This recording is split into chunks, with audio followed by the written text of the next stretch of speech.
dear beloved, Boss Mike, Cervera. O, tingnan nyo tong tanga na to. Ha? Pakinggan nyo tong tatanga-tanga na to. Ewan ko ba rito? O. DDS. O, ayan ha.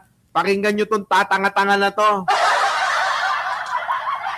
Alam nyo, sa kabila ho ng kanilang mga tinatamasa, dyan po sa kampo ni Sara, ng mga Duterte, kaya kahit anong katwiran, gagawin nila. Kahit nagmumukha na silang tanga, sige lang sila ng sige. Pakinggan nyo mga kababayan nito. Ha? Pakinggan nyo. Pasok! Hindi ako DDS. Yan po ang naririnig ko sa mga taong tinatanong sila kung sila ay Duterte supporter. Oh, tangina, banat ba yung ngipin mo? Paayos mo nga. Parang puro tartar na yan Di ka pa nahihiya. Yung ngipin mo pa naman, hindi mo maitago sa bibig mo. Kasi yung bibig mo kusang nakabuka. Ito, ano lang Oy, banat ba, wag mong masyadong, wag mong masyadong maging balat sibuyas sa sasabihin ko, Para sa iyo to. Yung ngipin mo, pagawa mo. Yan, tingnan mo pag ngumiti ako. Nakakaya kasi Kasi yung ngipin mo, hindi na itatago ng bibig mo Katulad ng, yung bibig ko, kita mo? Kapag normal, yung nakatago yung ngipin ko. Ikaw, yung ngipin mo, naka-expose Parang ayaw dumikit ng bibig mo sa ngipin mo sa sobrang dumi. Ako mo, banat ba? Ayan tingnan nyo. Yung bibig niya, mga kababayan, ayaw dumikit sa ngipin. Siguro yung bibig nandidiri. Di ba? Mga kababayan, yung bibig na mismo nandidiri na. Eto na. Bakit tila meron ng stigma na pag DDS bobo o tanga? Alam nyo kung bakit? Kasi yan ang ginagawa nitong mga propagandista ng Pinklawan. Ay, putang ina mo!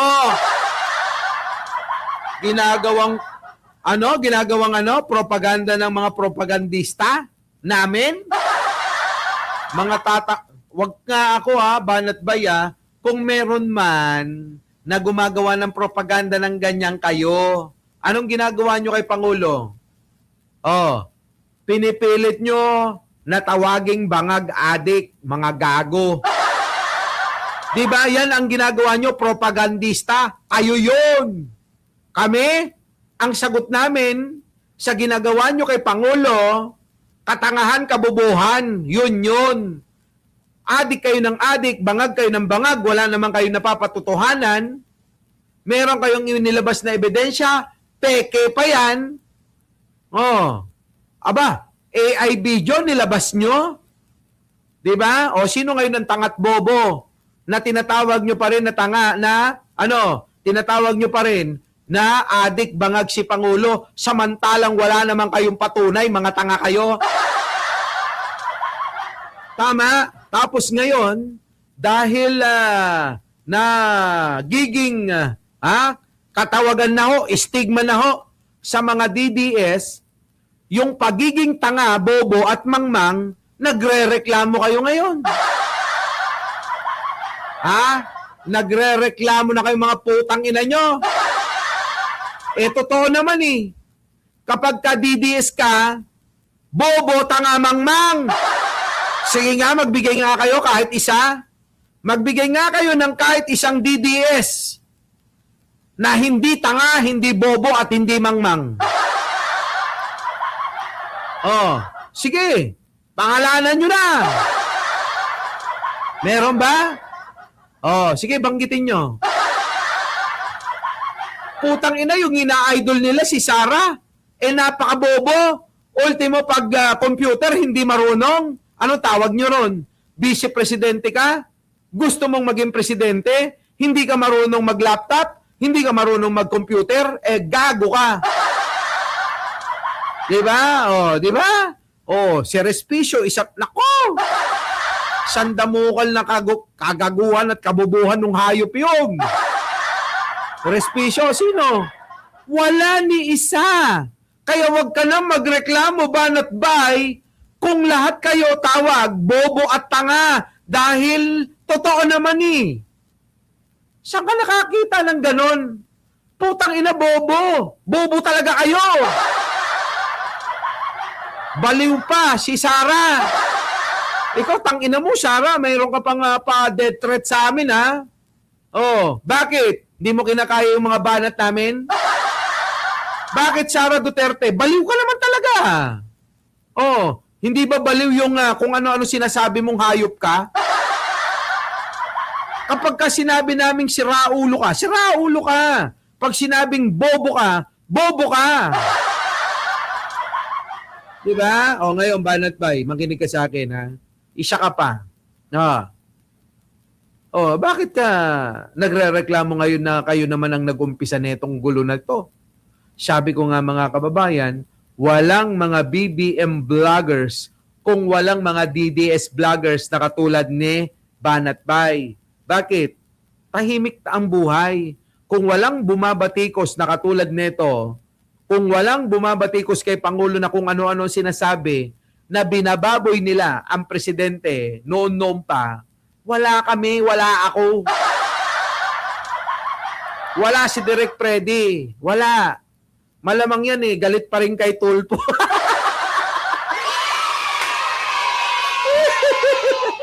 Diba? Diba Direk Freddy? Walang nga kayo. Nananahimik kami. Ako nga, ang mga content ko, puro mga chika baby. Si Direk Freddy nakatutok kay Tulpo eh. Di ba? Oh. Eh di wala siya na. Ay nako, ewan ko. Oh, Randy Manos. Oh, di ba? Lyra Joy Galvez ano. Oh, eh di sana brusko eh. Tahimik ang buhay natin. Sana walang death threat ngayon. Kung hindi ka lang nagmamadaling magpresidente, Sara. Kung hindi mo lang hinahangad yung posisyon ni Pangulo. Kung hindi mo lang pinagnanasahan, gustong agawin. Eh di sana wala tayong ganito. Diba? Eh di si Takero anime lang yung content, ano? Tahimik kami. Diba? Michael Sky, tahimik kami. Kayo lang talaga mga putang ina nyo talaga O sige tuloy. Nagre-reklamo ngayon, mga kababayan. Nagre-reklamo si Banat Bay. Bakit daw? Nagiging stigma, Tita Ning. Ang bansag na bobo at tanga sa mga DDS. Nagre-reklamo ho Alam nyo kung bakit? Kasi yan ang ginagawa nitong mga meron ng supporter. Bakit tila meron ng stigma na pag DDS bobo o tanga? Alam nyo kung bakit? Yan na. Nakakahiya. Bakit, Banat Bay? Kasi yan ang ginagawa nitong mga propagandista ng Pinklawan at ng mga tansong loyalista. Para Ay! Hindi lang kayo umuobra. Ganun naman talaga sa politika, di ba? Pagalingan at patalasan ng propaganda. Yung propaganda nyo kasi, fake news. Yung sa amin, real talk tawag doon, hindi propaganda. Real talk. Pag sinabi naming bobo ka, bobo ka. Pag sinabi naming tanga ka, tanga ka. Ngayon nagre-reklamo na sila. Di ba? Nagre-reklamo na Jason Fermin, stigma kasi nakakahawa ang kabobohan nyo. Ayan na. Di ba? Di ba? Sabi ni Telpan, pasalamat dapat dahil kung hindi naging bobo si Sara at Sakim, edi walang vloggers na pro-BB. Yun na nga. Sabi ko nga, wala naman Wala naman problema talaga matahimik ang buhay namin di ba, gusto nga namin walang kaaway. Di ba? Pamilya Mangrubang, Wala sanang kaming kaaway. Wala sana akong death threat galing kay Sara Duterte at kay Pulong Duterte. Hindi sana ako magpapalit ng sasakyan. Wala na yung Kia Pride. Hindi ko na magamit. Markado na nyo yun Nakita na kung saan, binidyo-video pa nila yun eh. Oh, edi pagtsatsagaan ko na lang yung box type na Nissan Nissan Wala. Sige tuloy. Boss Mike, mga DDS ay bobo. Ay, ano pa nga ba? Bagang sinasabi nila, pag DDS bobo o tanga. Oo. Si Banat may katanga rin nito, no? Oo, inulit-ulit pa talaga. Kapag ka DDS, sinasabi daw natin, bobo at tanga. Totoo naman. Hindi yung propaganda. Real talk yon. Di ba? Real talk yun, ha? Real talk! Di ba? Umamin na nga eh. Aliboy. Diba? Hindi ho totoo yan. Oy! Hindi daw totoo. Wala na, may datos na yan eh. May nag-survey na, Banat Bay, sorry. Sinorvey na ng Pulse Asia na ang mga naniniwala daw kay Sara Duterte, yung mga nuknukan ng mga tanga at bobo. Yun. Wala na. Nabatikan na kayo. Kaya okay na yun. Aminin mo na, hindi ka naman makukulong. Diba? Tatay Ching, aminin mo na, tanga kayo at bobo kayo. Hindi naman kayo makukulong eh. Kami nga kapag ka sinasabi na, oy, gwapo ka. Umaamin kagad ako eh. Opo. Diba? Oy, pogi ka. Opo. Umaamin kagad ako nun eh. Ewan ko sa'yo, Banat Bay. Bakit ganyan ang tingin sa'yo? Bobo at tanga ka. Siguro baka totoo. Sa katunayan, kaya nga ho naayos ang ating bayan dahil ho sa mga DDS na pinili si Pangulong Duterte noong 2016. Ngayon, saan yung mga kababayan? Tanga talaga to. Sa katunayan daw, dahil daw sa DDS, na mga sumuporta kay Digong, kaya naayos daw ang bayan. Anong naayos? Anong naayos, Banat Bay?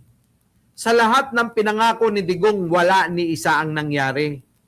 Nasaan ang naayos?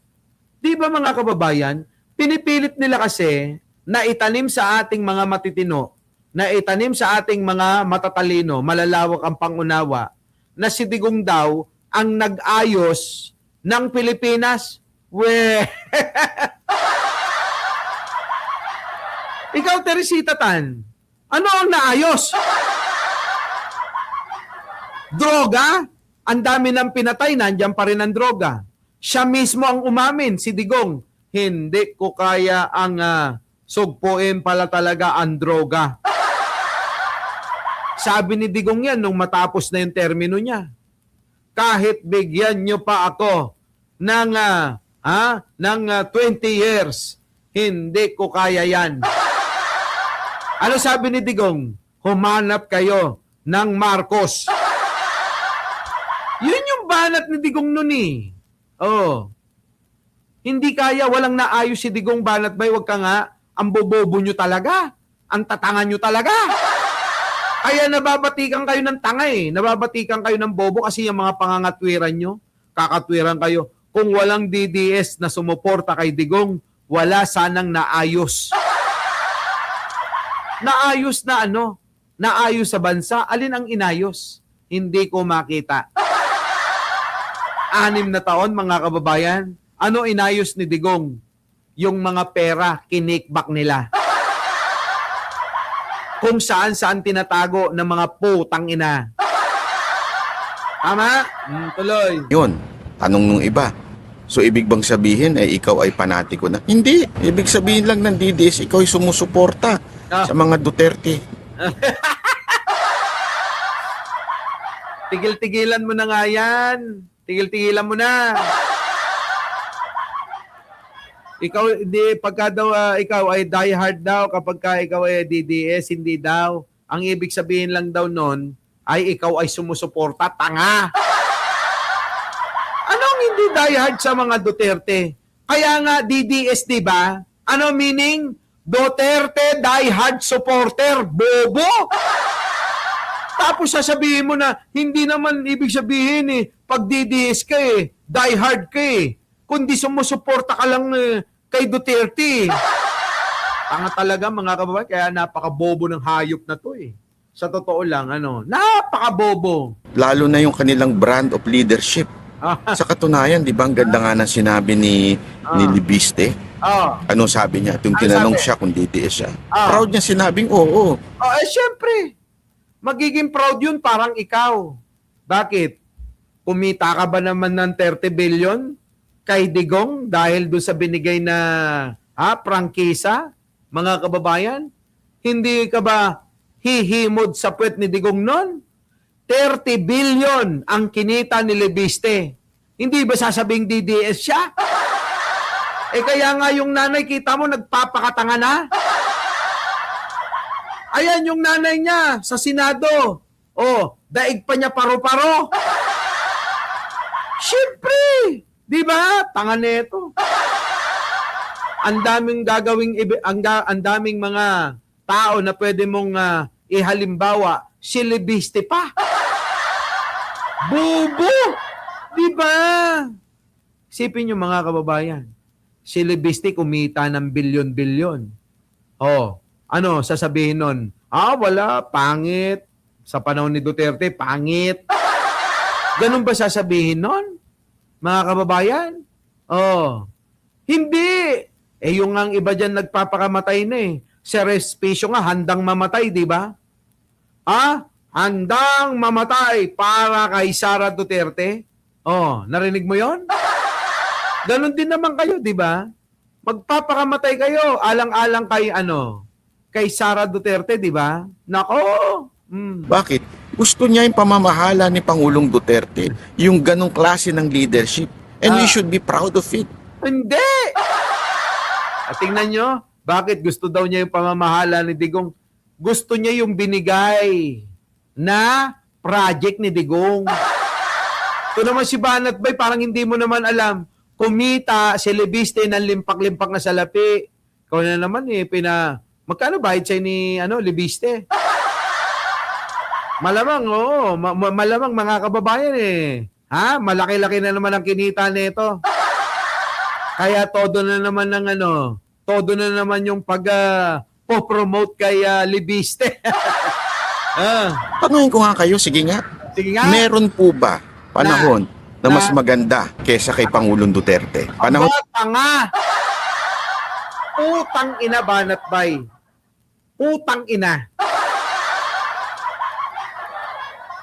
In fairness kay Pinoy, at kay Pangulong Bongbong, sige. Yung nakaraan, isama na natin. Si Pinoy, kahit ganun-ganun yun, kahit na Aquino yun, makikita nyo naman yung ginawa ni Pinoy. Di ba? Pero kay Digong, mga kababayan, anong nagawa ni Digong na sinasabi nito?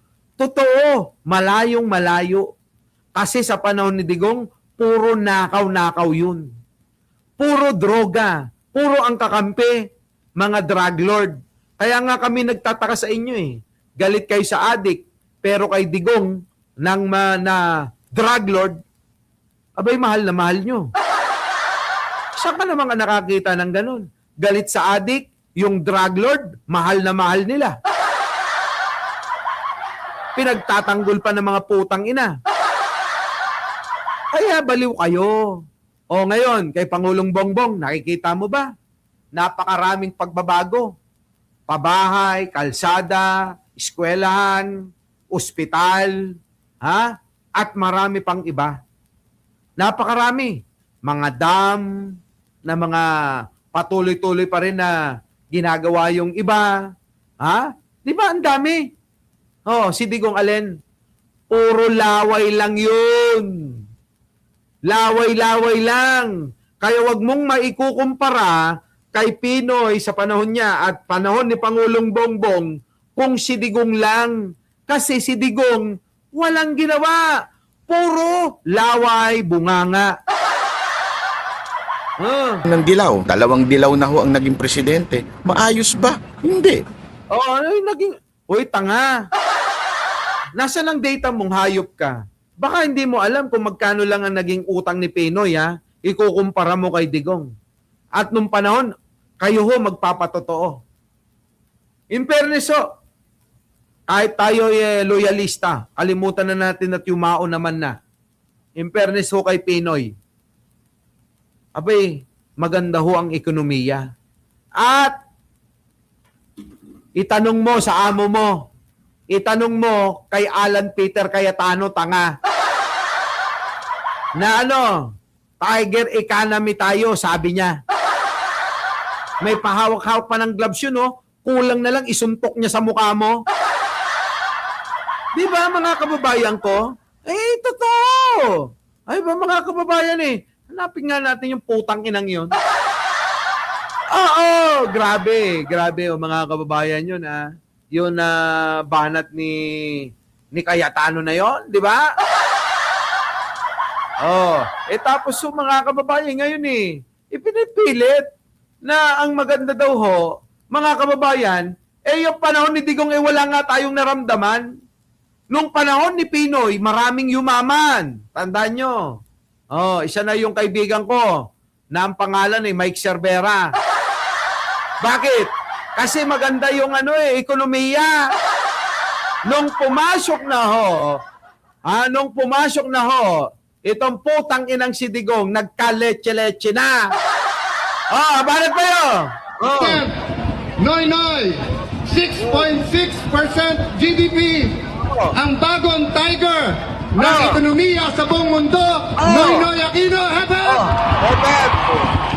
Kita nyo ang bagong tiger ng ekonomiya sa buong mundo, mga kababayan. Kita nyo ho? Alam nyo, bobo lang talaga to si Banat Bay, tapos ayaw niyang natatawag na bobo at tanga. In fairness ho, patay naman na ho si Pinoy. Nakita nyo? Galing mismo kay Cayetano yan. Tiger economy tayo sa buong mundo. Tapos sasabihin mo, Si Digong number 1, kurakot tayo noon. Nung panahon ni Digong, number 1 tayo sa buong mundo na pinakakurakot. Kita nyo? Dahil kay Digong, puro kurakot ang ginawa. Ayan President, Noy, 6.6% GDP. Ang bagong tiger ng ekonomiya sa buong mundo. Noy Aquino, hebat! Kasi mga kababayan ang trabaho lang naman ni Banat Bay kasi humawak ng mga babaita. Hindi niya talaga alam yung mga negosyo nun.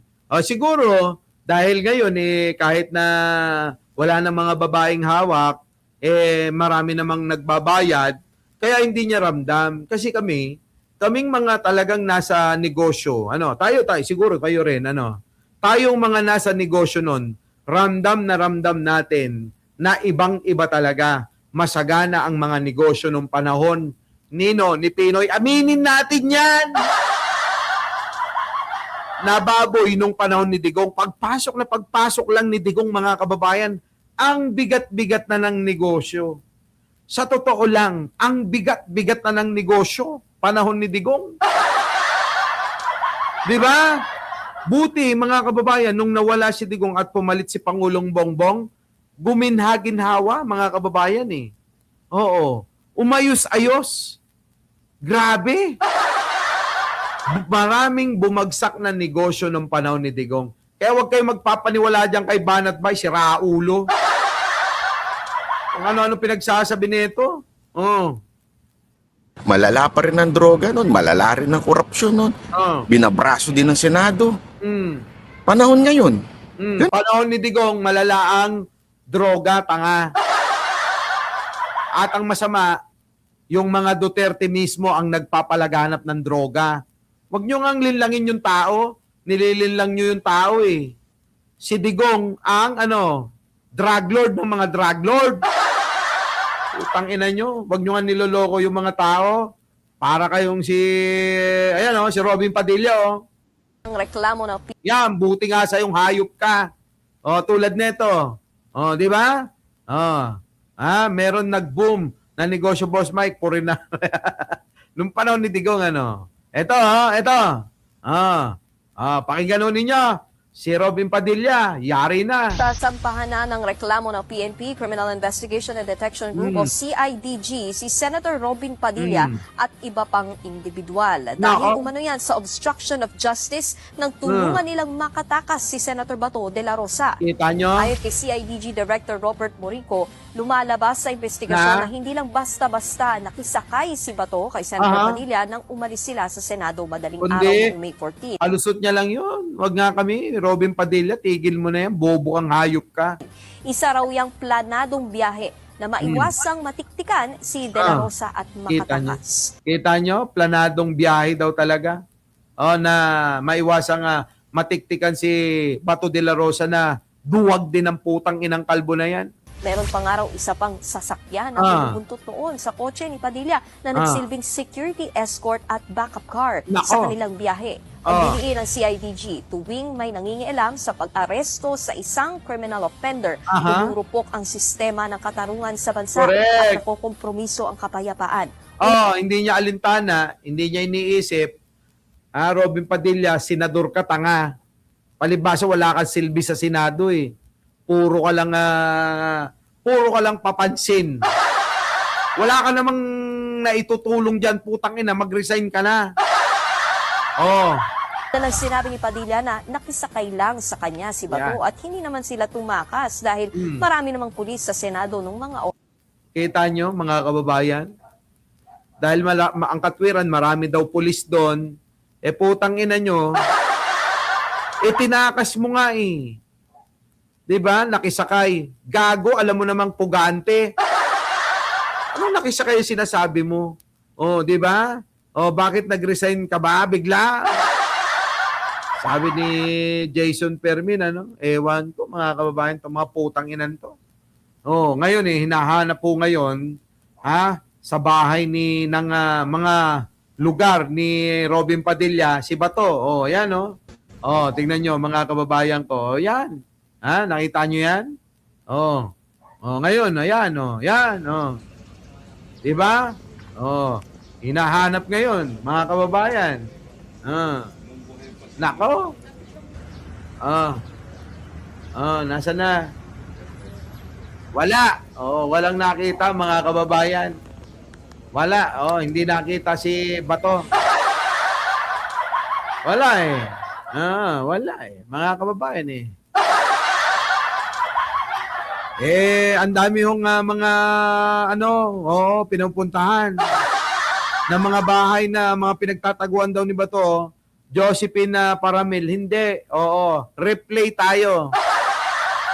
Replay tayo, Josephine Paramil, Replay! Ay, nako, ewan ko ba dyan kay Robin Padilla? Puro na lang katangahan at kabobohan, parang si Banat Bay lang. Anyways, mga kababayan, nako, inabot na tayo ng antok. Kita tayo bukas sa bitin, babanatan ko sana to. Eto. Sisi. Yan. Ipinaundaw namin. Yan, yung puki ng inan to. Bukas na natin to tirahin, mga kababayan. Ang gigigil ako rito, mahaba ang banat ko rito, Aabutin tayo ng 1 oras para lang dito kay Aimee. Kailangan natin tong i-debunk, putang inan to. Kahit na anong gawin mo, Aimee Marcos, hindi magiging kamukha si First Lady Imelda. Ang pangit ng mukha mong hayop ka. Sige, tuloy na mga kababayan, Maraming salamat po. Bago tayo mag-iwaiwalay, isang like naman dyan. Muli, ako po ang inyong lingkod, Mike Cervera po. Lagi nagsasabing, mahalin natin ang ating kapwa, pagdasal po natin lagi ang ating bansa. Maraming salamat po. Our beloved Boss Mike, Boss Mike.